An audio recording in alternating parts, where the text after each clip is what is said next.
ओम श्री विष्णवे च विद्महे वासुदेवाय धीमहि तन्नो विष्णु प्रचोदयात्।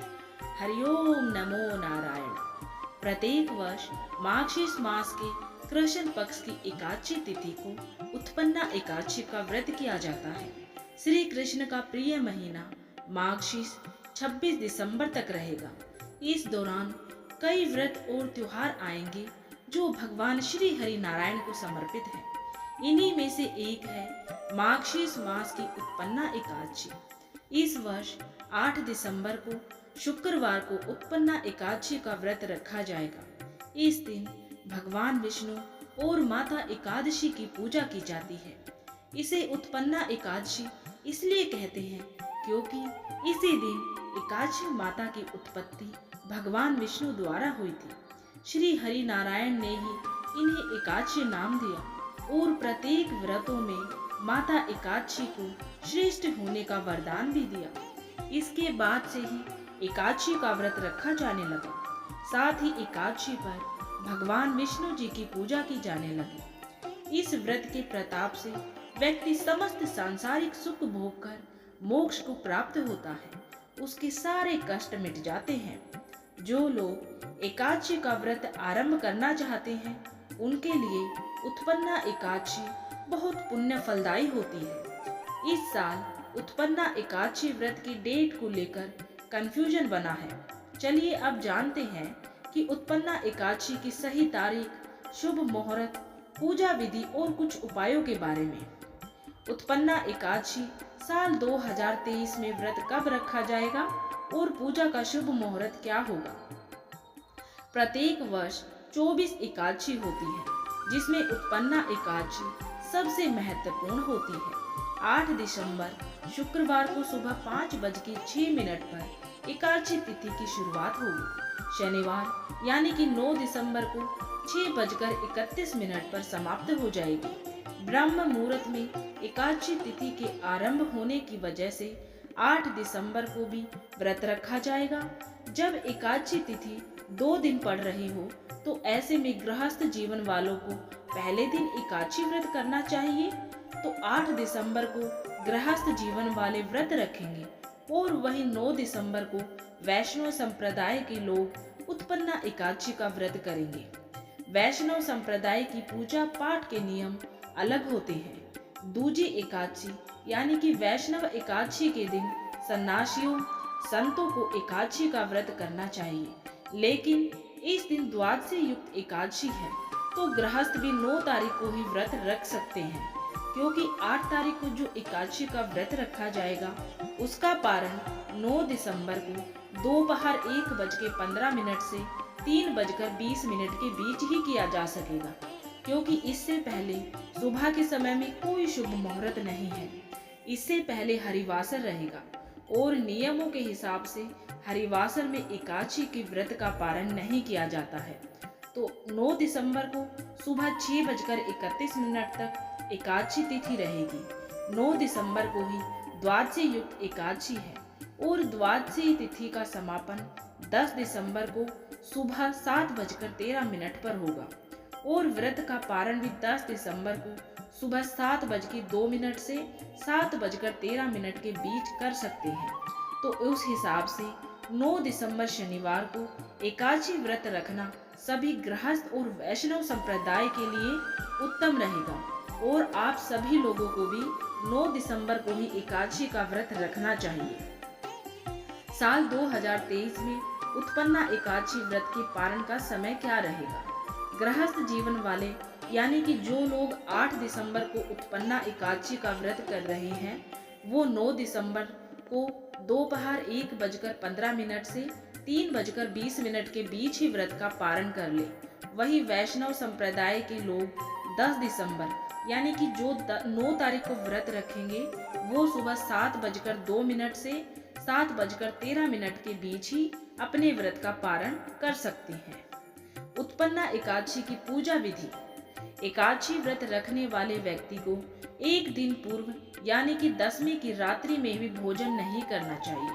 उत्पन्ना एकादशी के दिन सुबह जल्दी उठकर स्नानादि के बाद साफ सुथरे कपड़े पहने, उत्पन्ना एकादशी के दिन व्रत का संकल्प लें। विष्णु जी को फल, फूल, धूप, दीप और नैवेद्य चढ़ाएं। अब दूध, दही, घी, शहद और चीनी से तैयार पंचामृत श्री हरि नारायण भगवान को अर्पित करें। भगवान विष्णु जी को तुलसी अति प्रिय होती है, इसलिए पंचामृत में तुलसी का पत्ता जरूर डालें। इस दिन शाम के समय भगवान श्री हरि नारायण की पूजा करें और तुलसी के पौधे के पास ही घी का दीपक जरूर जलाएं। उत्पन्ना एकादशी के दिन विष्णु सहस्त्र नाम और श्री हरि स्तोत्रम का पाठ करना बेहद शुभ होता है। इस दिन श्री हरि नारायण के मंदिर जाकर उनका आशीर्वाद जरूर लेना चाहिए। उत्पन्ना एकादशी का पारण द्वादशी तिथि को शुभ मुहूर्त में किया जाता है। पारण हरिवासर के समय में नहीं किया जाता है, इसलिए शुभ मुहूर्त का ध्यान रखें। पारण में सात्विक भोजन का सेवन करें। अब जानते हैं उत्पन्ना एकादशी के व्रत का महत्व। एकादशी माता की उत्पत्ति भगवान विष्णु के हृदय से हुई है। दरअसल भगवान विष्णु जब शयन कर रहे थे तो वहां इन्हें मारने के लिए मूर नामक एक असुर आ गया। तभी माता उत्पन्ना ने प्रकट होकर उसका वध कर दिया। ऐसी मान्यता है कि उत्पन्ना एकादशी का व्रत रखने से अश्वमेध यज्ञ के समान फल प्राप्त होता है। साथ ही व्रत के दिन दान करने से लाख गुना फल प्राप्त होता है। इस व्रत को करने से भगवान विष्णु के साथ साथ माता लक्ष्मी भी बहुत प्रसन्न होती है। अब चलिए जानते हैं कि आप उत्पन्ना एकादशी के दिन क्या क्या उपाय कर सकते हैं। अगर संभव हो या आपके पास गंगा जल हो तो पानी में गंगा जल डालकर ही स्नान करना चाहिए। जो साधक उत्पन्ना एकादशी के दिन घर के मंदिर में दक्षिणावर्ती शंख से भगवान विष्णु का अभिषेक करते हैं, उनके परिवार में हमेशा सौहार्द बना रहता है। साथ ही ग्रह कलेश की समस्या हमेशा के लिए समाप्त हो जाती है। इस बात का ध्यान अवश्य रखें कि इन उपायों को करते समय काले वस्त्र भूलकर भी धारण ना करें। वैसे भी व्रत वाले दिन लाल रंग के या पीले रंग के वस्त्र धारण करना शुभ रहता है। अगर आपका कारोबार मंदा चल रहा है या फिर धीमी गति से पैसा आ रहा है तो उन्नति के लिए उत्पन्ना एकादशी के दिन भगवान विष्णु के सामने 5 गुंजा फल रखें और उनकी पूजा करें। पूजा के बाद गुंजा फल को अपनी तिजोरी या फिर गले में रख लें।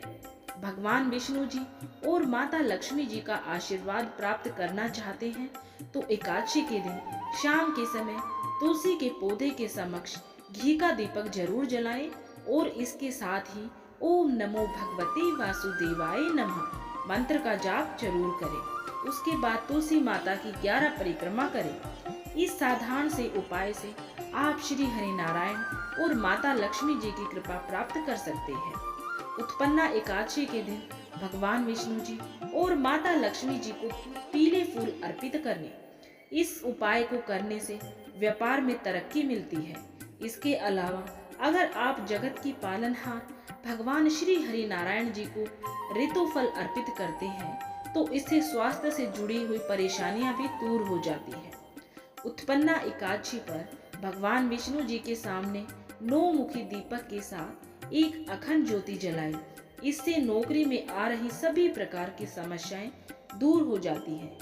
अगर आप धन से जुड़ी हुई परेशानियों से छुटकारा पाना चाहते हैं तो एकादशी पर श्री हरि विष्णु जी की केसर घुले हुए दूध से अभिषेक करें। इस दिन सात्विक भोजन करें। रात में भगवान विष्णु का भजन कीर्तन अवश्य करें। इससे सभी मनोकामनाएं पूर्ण हो जाएंगी। साथ ही इस दिन मांस और मदिरा का सेवन घर के किसी भी सदस्य को नहीं करना चाहिए। एक और बात आप सभी को ध्यान रखें, ये बात मैं पहले ऊपर बताना भूल गई, इसलिए अभी बता रही हूँ कि उत्पन्ना एकादशी का व्रत 8 और 9 दिसंबर 2 दिन रखा जाएगा। तो आप सभी तुलसी के पत्ते भोग लगाने के लिए पहले से ही तोड़ कर रख लें, क्योंकि एकादशी के दिन तुलसी को छूने की मनाही होती है। तो एकादशी वाले दिन तुलसी के पत्ते नहीं तोड़ने चाहिए। तो आप सभी इस बात का खास ध्यान रखें कि भोग लगाने के लिए जो भी आप तुलसी के पत्ते तोड़ें तो आप एकादशी के व्रत से पहले ही हमेशा तोड़कर रख लेने चाहिए। तो उम्मीद है आप सभी को ये जानकारी पसंद आई होगी। अगर आप सभी को ये जानकारी, ये वीडियो पसंद आई है तो वीडियो को ज़्यादा से ज़्यादा लाइक और शेयर जरूर करें और कमेंट बॉक्स में हरिओम नमो नारायण जरूर लिखें। और अगर आपने अभी तक चैनल को सब्सक्राइब नहीं किया है तो अपने सनातन धर्म से सभी जुड़े हुए व्रत त्योहारों के बारे में जानने के लिए चैनल को सब्सक्राइब जरूर करें।